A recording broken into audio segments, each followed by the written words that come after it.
Hey everybody! Hello everybody, it's me again. So you haven't heard from me in like a month, I think, and I thought, since my year as an au pair is going to an end, I'm in my second last week, I thought I could do a video about this whole year and my experience and my expectations and just how this year has been for me. And yeah, so if you want to be an au pair and you don't know what it's like, then just stay on my video and continue watching. And yeah, so let's get started. Okay, so I have like two parts. The first one is struggles and then opportunities, and yeah, I'm just gonna start with the struggles. So if you decide that you want to be an au pair, you have to be aware of the fact that you have to look after a child or children, depends on how many you might have, and that you are responsible for this little human, or more, however. You are responsible for these children and you have to look after them if they are your own, and you have to be aware of that fact. So yeah, I made notes so that I don't forget anything.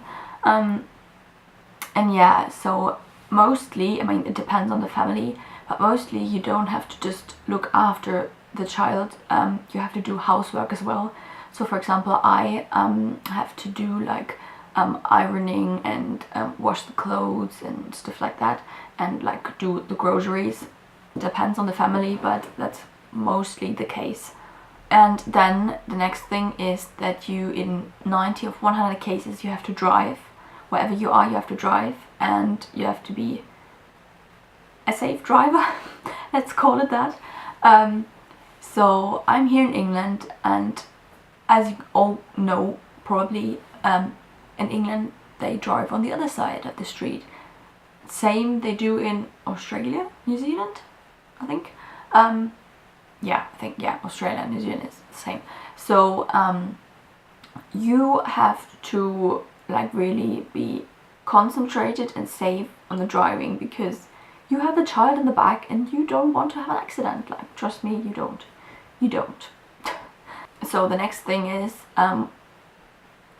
it was a thing I struggled most with, was homesickness. The first weeks and even the first 2 or 3 months, I was like homesick, like dead straight the whole time. I missed my mom and my friends so much that I sometimes even cried at night because I missed them so much. But then I think it depends on where you are. That's just my opinion, and like what kind of a person you are, if you are like get homesick really fast in general or not. So yeah, that's probably a thing. Then the next thing is, like I said, depends on where you are. The language.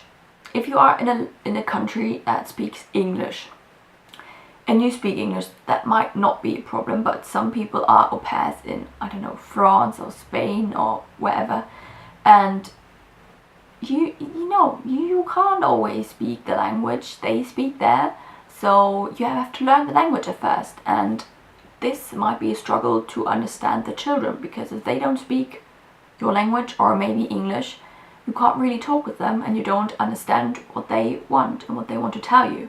So yeah, that is probably one of the biggest problems. And the next thing is that depends on your personality. But I went to college and I did some English classes to, improve my English, and actually I wanted to find friends and stuff like that, but it's not always that easy, because most of the students in my class were from like China or Japan, and they were only here for like 3 or 4 weeks, and then new came. So yeah, that was a little bit of a struggle. So it's not always that easy to find new friends. Like first day at school, at college, yay, I found, I don't know, 5 new friends because they're all my class. No, it's not that easy. Yeah, so you have to know that it's not that easy. And the next thing is that you are 1 year or 6 months, depends on how long you are in au pair, that you are completely on your own. You have to decide everything on your own. You have no parents to help you with anything. You are completely on your own.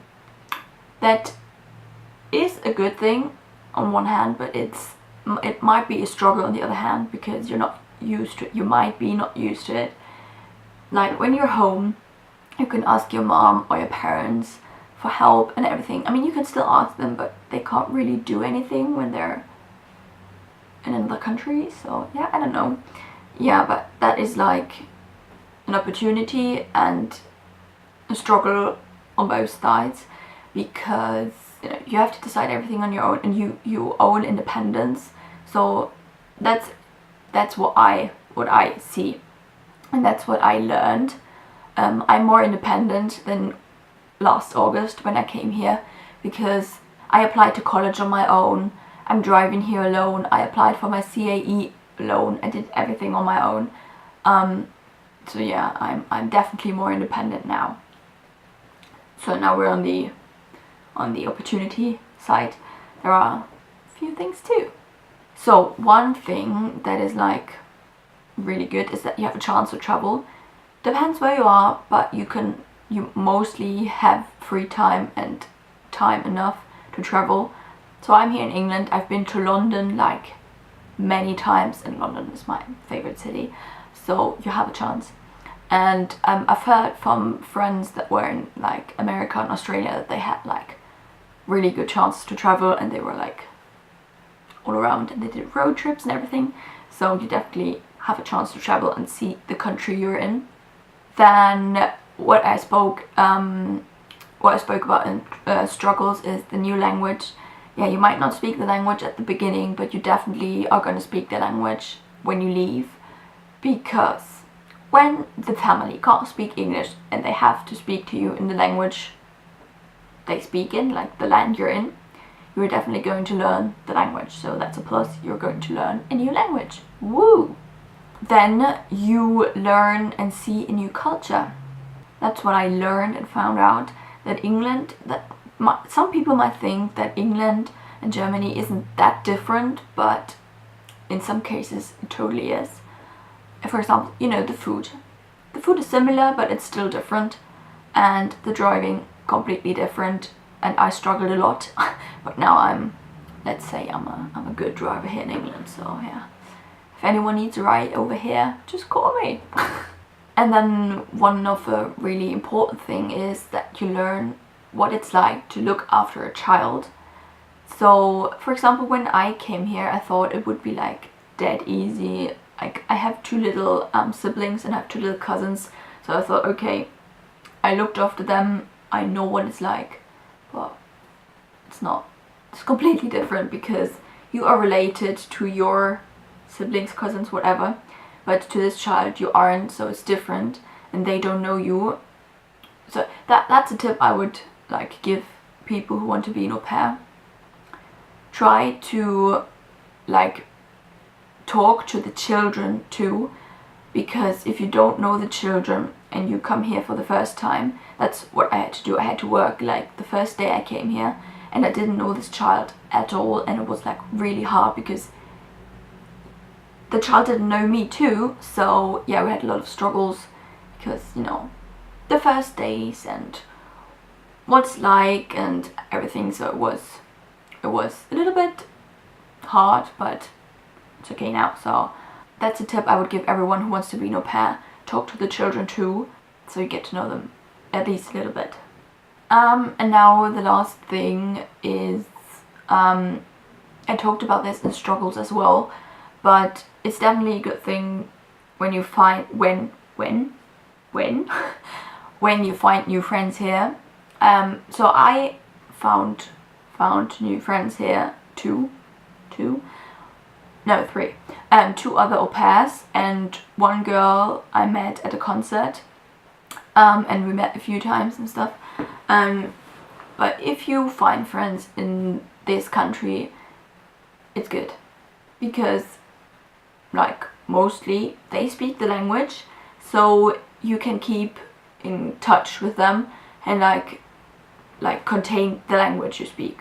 For me it's English now, and I would say I'm okay at English, But yeah, I learned the language because I talked with people that live here. That's how I learned the language, not in school. Sorry to all my English teachers, but I didn't learn English in school. I learned it because I was in contact with people who speak the language.